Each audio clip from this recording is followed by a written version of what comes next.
اعوذ باللہ من الشیطان الرجیم بسم اللہ الرحمن الرحیم۔ ابتدا اللہ کے نام سے جو بہت مہربان اور رحم والے ہیں۔ السلام علیکم ورحمۃ اللہ وبرکاتہ۔ آپ تمام لوگوں پر سلامتی ہو اور اللہ تعالیٰ کی بے پناہ رحمتیں اور برکتیں ہوں۔ علامہ اقبال کا ایک شعر ہے، کرے گی داور محشر کو شرمسار ایک روز، کتاب صوفی و ملا کی سادہ اور عاقی۔ یعنی روز محشر شرمساری جو ہوگی صوفی و ملا کی سادہ اور عاقی۔ یہاں پہ انہوں نے لفظ یوز کیا صوفی و ملا، لیکن ہر عام مسلمان، ہر نافہم مسلمان جو قرآن خواں تو ہے، قرآن پڑھتا تو ہے، قرآن کو سمجھتا نہیں، اللہ کی کتاب کی نصیحت سے ناواقف ہے کہ اللہ کی کتاب اس سے کہتی کیا ہے اور اس سے چاہتی کیا ہے، کس طرح کا قلب اور کس طرح کا عمل اس سے چاہتی ہے، وہ اس سے ناواقف ہے۔ میں سندھ میں رہتا ہوں، سندھ کے شہر کراچی میں رہتا ہوں۔ کراچی سندھ کا بہت بڑا شہر ہے اور ایک لحاظ سے میٹروپولیٹن سٹی ہے، ملٹی کلچرل سٹی ہے۔ دنیا بھر کی قومیتوں کے لوگ، یا چلیں دنیا بھر کے لوگ نہیں تو ایشیا کی تمام قومیتوں کے لوگ یہاں پر آباد ہیں، لیکن سندھ، صوبہ سندھ بدحال ہے، پسماندہ ہے ہر لحاظ سے، علمی لحاظ سے، اس کے علاوہ انسان کی بنیادی معاشرتی جو ضروریات ہے اس کے لحاظ سے صوبہ سندھ انتہائی پسماندہ ہے۔ جگہ جگہ گندگی کے ڈھیر ہیں اور علم کے لحاظ سے تعلیمی معیار انتہائی خراب ہے۔ جو حکمراں ہیں وہ اپنی مستیوں میں سرمست ہیں، اور جو عوامی طبقہ ہے جس میں میں بھی شامل ہوں، ہم لوگ صبح شام جکڑے ہوئے بندے ہیں روز معاش، کسب معاش میں، اور ہمیں وقت ہی نہیں ہے کہ اپنے بارے میں، اپنے ارد گرد کے بارے میں کچھ سوچنے کا۔ علامہ عنایت اللہ خان المشرقی 1938 میں 26 دسمبر 1938 کو صوبہ سندھ کے دورے پر آئے۔ ان کا تعلق سندھ سے نہیں تھا، یعنی آج سے 82 سال قبل، اور وہ صوبہ سندھ کے بارے میں کیا کہتے ہیں، یہ ان کے مقالات و خطبات جو جمع کیے بعد میں یا ان کی موجودگی میں لوگوں نے جو تحریری طور پہ ان کے چھپے، تو اس میں صوبہ سندھ کے بارے میں وہ کیا کہہ رہے تھے۔ اب ذہن میں یہ رکھیے کہ آج سے 82 سال پہلے سندھ کے بارے میں جو کہہ رہے تھے، اور آج بھی سندھ کہاں کھڑا ہے۔ وہ کہتے ہیں وہ ایک خاص پس منظر رکھتے تھے، خاکسار تحریک کے بانی تھے، اس لیے وہ اپنے پیرائے میں اس بات کو کر رہے تھے، لیکن ہم آج کے دور میں 2020 میں بھی دیکھیں کہ صوبہ سندھ کہاں کھڑا ہے۔ کہتے ہیں سندھ کے صوبے کا ذکر مسلمان کے تخیل کو اب بھی کچھ نہ کچھ ضرور گرما دیتا ہے۔ سندھ وہ دروازہ ہے جس رستے سے دین اسلام ہندوستان میں داخل ہوا۔ سندھ اسلام کے مشہور قائد محمد بن قاسم سے وابستہ ہے۔ سندھ سے مسلمان کی وابستگی قرون اولیٰ سے وابستگی ہے۔ سندھ قرون اولیٰ کے عرب مجاہدوں کی سعی و عمل کا ایک پسماندہ نشان ہے۔ سندھ میں عرب تمدن اور کلچر کے مٹے ہوئے نشانات باقی ہیں۔ پھر کہتے ہیں سندھ میں کہا گیا کہ جہالت زیادہ ہے، پنجاب میں کہتے ہیں علم زیادہ ہے۔ اب جناب یہاں پر میں ایک اپنا تبصرہ کرتا ہوں۔ میری کم علمی، میری کم فہمی اور ناواقفیت کی بنیاد پر میں نہیں جانتا کہ صوبہ سندھ نے ایسا کوئی آدمی پیدا کیا، ایک عظیم انسان کو ایسا پیدا کیا کہ جو انٹرنیشنلی جس نے اپنے علم کو، اپنے کام کو دنیا سے منوایا۔ میرے علم میں ایسا کوئی شخصیت نہیں ہے۔ یعنی اگر ہم پنجاب کی بات کریں تو علامہ اقبال سیال کوٹ میں پیدا ہوئے تھے، ان کا تعلق پنجاب سے تھا۔ انٹرنیشنلی وہ مانے گئے، انٹرنیشنلی مانے گئے، پوری دنیا میں ان کے ٹرانسلیشن ہوتی ہے، ان کے کلام کی لوگ سمجھتے ہیں، پی ایچ ڈی کرتے ہیں ان کے مقالات پہ، فرانس میں، جرمنی میں جہاں وہ ہارورڈ سے پڑھے وہاں پر لوگ پی ایچ ڈی کرتے ہیں۔ ایک اور سائنٹسٹ، میں نام نہیں لینا چاہتا کیونکہ ہم لوگ چھوٹے ذہنوں کے لوگ ہیں، اگر کسی کو میں نام لوں گا، وہ نوبلسٹ سائنٹسٹ ہے جن کا تعلق پنجاب سے تھا، اگر میں نام لوں گا تو فوراً ہم ان کا عقیدہ چیک کرنے لگ جاتے ہیں۔ جناب کسی کا عقیدہ ایمان کو جو شخص اس دنیا سے گزر چکا، اللہ نے پرکھنا ہے، اللہ نے حساب لینا ہے۔ میں نے، آپ نے کوئی ذمہ داری نہیں لی کہ اس کے عقیدے کی بنیاد پر اس کے دیگر کاموں کو رد کر دیا جائے۔ بہرحال قائد اعظم سندھ میں پیدا ہوئے، لیکن سب جانتے ہیں کہ قائد اعظم کا بیک گراؤنڈ جو میٹرنل پیٹرنل آبائی بیک گراؤنڈ ان کا ممبئی سے تھا، اور ممبئی کسی زمانے میں سندھ کا حصہ رہا ہوگا، لیکن ممبئی کا کلچر ٹوٹلی ڈفرینٹ ہے. لوگ جانتے ہیں کہ سندھ کا ممبئی سے کوئی تعلق نہیں ہے، اس لیے قائد اعظم بھی سندھ سے ان کا تعلق ثابت نہیں کیا جا سکتا محض اس بنیاد پر کہ وہ سندھ میں پیدا ہوئے تھے. بہرحال جو علامہ مشرقی کہتے ہیں سندھ میں کہا گیا کہ جہالت زیادہ ہے، پنجاب میں کہتے ہیں علم زیادہ ہے.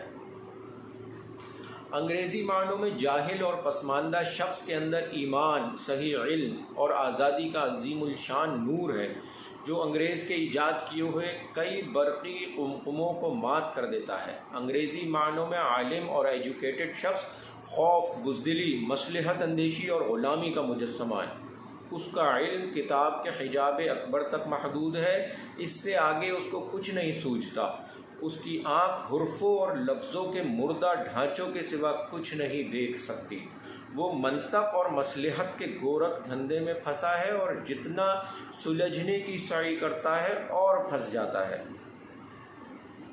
عرف عام میں جاہل شخص کی آنکھ براہ راست واقعات اور تلخ حقیقتوں کو دیکھتی ہے.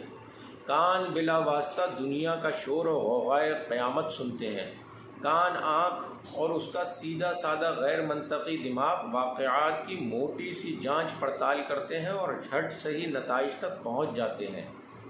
سنیے جناب، جیسے اللہ تعالیٰ نے علم کی ڈیفینیشن قرآن میں یہ بتائی، ان السمع والبصر والفؤاد کل اولئک کان عنہ مسئولا، یعنی بے شک اللہ سماعت، بصارت، فؤاد یعنی قلب اور مائنڈ ہر ایک سے سوال کریں گے. اب یہ جو گاؤں دیہاتوں کے لوگ ہیں ان کے بارے میں مشرقی صاحب یہ کہتے ہیں کہ وہ کانوں سے سنتے ہیں، آنکھوں سے دیکھتے ہیں اور بس جانچ پڑتال کر کے نتائج تک پہنچ جاتے ہیں. اس کے برعکس وہ لوگ جو ایجوکیٹڈ ہیں، جو پڑھے لکھے ہونے کے دعوے دار ہیں، دنیا کی ڈگریاں رکھتے ہیں، ان کے بارے میں کیا کہتے ہیں سنیے. کتابی عالم کا دماغ صرف سوچ اور بال کی کھال نکالنے کے لیے ہے. اس کے دماغ سے کوئی حکم ہاتھ پاؤں کو نہیں ملتا. اس کے اعضاء شل ہیں، حس مردہ ہے، نور اور صحیح روشنی کالعدم ہے. عرب کے بدو کسی کالج یا اسکول کے پڑھے نہ تھے. سنیے جناب، عرب کے بدو کسی کالج یا اسکول کے پڑھے نہ تھے.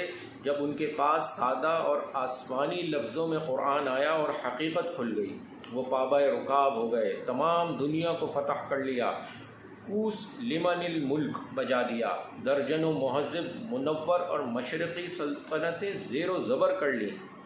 اس زمانے کی جناب درجنوں مہذب، منور اور مشرقی سلطنتیں زیر و زبر کر لیں. بڑے بڑے کتابیں پڑھے ہوئے جرنیل ہکا بکا رہ گئے. قرآن کی ایک چھوٹی سی سطر، انما المؤمنون اخوہ، یعنی ایمان والے تو وہی ہیں جو بھائی بھائی ہیں، نے اس روئے زمین پر تہلکہ مچا دیا. جبکہ مسلمان سپاہی تھے، بادشاہ تھے، ان کی حکومت تھی، انہیں دنیا کا علم اور صحیح خبر تھی، انہیں یونیورسٹی اور کالج کی تعلیم کا زہر نہ دیا گیا تھا. وہ اس سرزمین پر ہاتھ پاؤں اور دماغ کے علم سے حکمراں تھے، جہانگیر اور جہان بان تھے، قرآن دان تھے، قرآن خوان نہ تھے. قرآن دان تھے، قرآن خواہ نہ تھے، یعنی بغیر سوچے نہ سمجھے نہ پڑھتے تھے قرآن کو. قرآن حکیم کا ایک ترجمہ نہ تھا، یعنی اس زمانے میں آپ سوچیے جناب، جو الفاظ تھے، جو منزل من اللہ الفاظ تھے، ویسے کے ویسے ہی تھے. یہ جو ترجمے تفاسیر 250-300 سال بعد ہوئی نا جناب، اس زمانے میں تو کچھ بھی نہیں تھا، اور 250-300 سال میں جو مسلمانوں کے کارنامے ہیں وہ تو پوری دنیا میں پھیلے ہوئے ہیں. قرآن حکیم کا ایک ترجمہ نہ تھا، ایک تفسیر نہ تھی. دنیا پر سلطنت کرنے اور ہر طرف چھا جانے کا دماغ تھا. قوموں پر خوش اسلوبی سے حکومت کرنے کی تجویز و تدبیر تھی. میدانوں اور قلعوں کو سر کرنے کا صحیح تدبر تھا. رعیت کو خوش رکھنے کی عظیم الشان سیاست تھی. حفظ نفس اور جہاد بالسیف کی طرف تیز نظر تھی. پھر اس کے بعد کہتے ہیں، مسلمانوں تم غور کرو کہ خود انگریز جب ہندوستان میں آیا، انگلستان میں ایک مدرسہ نہ تھا. تمام انگلستان میں 2 یونیورسٹیاں، جن میں 4 کروڑ انگریز آبادی میں سے صرف چند سو لوگ تعلیم پاتے تھے. انگریز نے جب مدراس اور بنگال فتح کیا، ایک مدرسہ انگلستان میں موجود نہ تھا۔ انگریز نے جب پلاسی کی لڑائی لڑی، انگریزی معنوں میں جاہل اور اسلامی معنوں میں عالم تھا۔ مغلیہ سلطنت کو اپنے دستے بازو کے گرانے کی خوفناک تدبیریں کر رہا تھا، قلعے بنا رہا تھا، اخوت اور اطاعت پیدا کر رہا تھا، اخلاق اور دیانت قائم کر رہا تھا۔ انگلستان کی سرزمین میں پہلا مدرسہ سر جان لیکانسٹر نے 1707 یعنی 1707 میں بنایا، اور اس وقت انگریز ہندوستان کے ایک بڑے حصے کے مالک تھے۔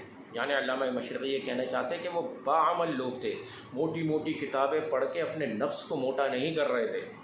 اس کے بعد کیا کہتے ہیں، دیکھیے، محمد بن قاسم ایک 20 برس سے کم عمر کا نوجوان تھا۔ غور کرو کہ یہ نوجوان سندھ کے ملک کو فتح کرنے کی غرض سے آیا تھا، کیونکہ ہندوستان کے کسی مہاراجا نے عرب کے تجارتی جہاز لوٹ لیے تھے۔ غور کرو، کیا محمد بن قاسم رحمۃ اللہ علیہ کے ماتحت سپاہی سب کے سب 17 برس سے کم عمر کے تھے، جو سب نے اس کی ماتحتی کو قبول کر لیا؟ اگر تمہارے آج کل کے دمبوں کی طرح پلے ہوئے موٹے موٹے نفسوں کو صحیح مان کر فرض بھی کر لیا جائے کہ سب کے سب چھوٹے بچے تھے، تو مجھے بتاؤ کہ ان لونڈوں نے کیوں کر سندھ کو مسخر کر لیا؟ یعنی اگر وہ سب چھوٹے تھے، ینگ لڑکے تھے، تو کیسے انہوں نے سندھ فتح کر لیا اور ملتان تک پہنچ گئے؟ تمہارے مستنڈے نوجوان، کوٹ پتلون پہنے ہوئے بابو، بڑے بڑے پگڑ باندھے ہوئے مولوی اور قرآن رٹے ہوئے ہادیان دین، سب مل کر ایک ادنا سا جھوپڑا آج کیوں فتح نہیں کر سکتے؟ کیا بات ہے جناب، دوبارہ سنیے۔ تمہارے مستنڈے نوجوان، کوٹ پتلون، اپنے آپ کو بھی شامل کرتا ہوں، کوٹ پتلون پہنے ہوئے بابو، بڑے بڑے پگڑیاں باندھے ہوئے مولوی اور قرآن رٹے ہوئے ہادیان دین، سب مل کر ایک ادنا سا جھوپڑا آج کیوں فتح نہیں کر سکتے؟ کیونکہ یہ تمام اقسام کے علم اور رنگ رنگ کے جسم اور 8 کروڑ کی تعداد عورتوں کی طرح چوڑیاں پہنے بیٹھی ہے۔ یعنی یہ ہندوستان کے مسلمانوں کا ذکر کر رہے ہیں، اور عورتوں کی طرح ایک دوسرے کو ماننے دینے، منطق چھانٹنے، سیاپا کرنے اور جنت کے سبز باغ دیکھنے کے سوا ان کا کوئی کام نہیں رہا۔ اس کے بعد پھر کہتے ہیں، مسلمانوں غور کرو، تمہارے باپ دادوں نے 1000 برس ہندوستان کے کسی نہ کسی پر اور 800 برس تمام ہندوستان یا ہندوستان کے بڑے بڑے حصوں پر سلطنت قائم کی۔ جو کچھ انہوں نے باقی دنیا میں کیا وہ اس کے علاوہ تھا۔ غور کرو کہ اس تمام اثنا میں قرآن حکیم کا ایک اردو یا فارسی ترجمہ رائج نہ تھا۔ کیا اس تمام 1000 برس میں تمہارے باپ دادا قرآن سے بہرا تھے؟ اور آج تم نے اس کا ترجمہ کر کے چاروں طرف روشنی پھیلا دی ہے۔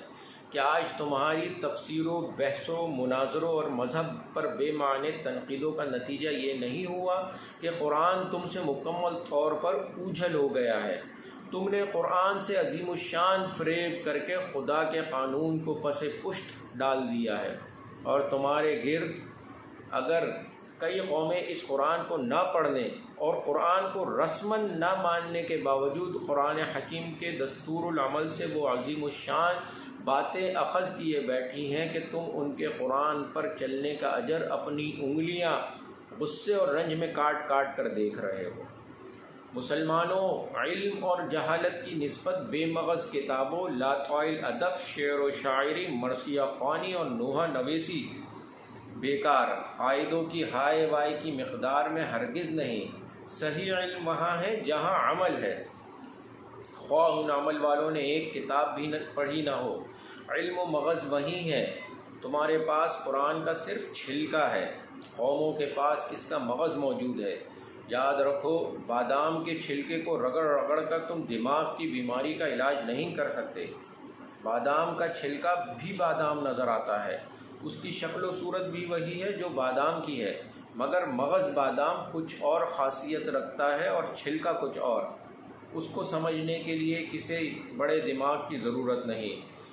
مسلمانوں کے زمانہ انحطاط کا ایک مشہور شاعر یعنی علامہ اقبال کیا کہے گا، یعنی مسلمانوں کی تنزلی پستی انحطاطی کے بارے میں، منز قرآن مغز را برداشتم، منز قرآن مغز را برداشتم، استخوا پیش سگا انداختم، یعنی چونکہ وہ قرآن کا مغز اپنے زعم میں صرف کتاب کے میدان پر رکھ سکا، اس مغز کو سینوں، دماغوں اور آنکھوں تک پہنچانے کی کوئی ترکیب نہ کی، وہ مغز کتاب میں ہی دھرا کا دھرا رہ گیا اور وہ کچھ بھی نہ کر سکا، یعنی کچھ بھی نہ ہوا۔ اللہ تعالیٰ قرآن میں کہتے ہیں ان اللہ لا یغیر ما بقوم حتی یغیروا بانفسہم، اللہ تعالیٰ اس قوم کی حالت نہیں بدلتا جو لوگ خود اپنے انفس کو، اپنے آپ کو نہیں بدلتے۔ اللہ تعالیٰ مجھے اور آپ کو قرآن، اللہ کی کتاب منزل من اللہ، جو اللہ کا حکم ہے، اس کو پڑھنے، سمجھنے اور عمل کرنے کی توفیق دے۔ جزاک اللہ خیر، دیکھنے کا شکریہ۔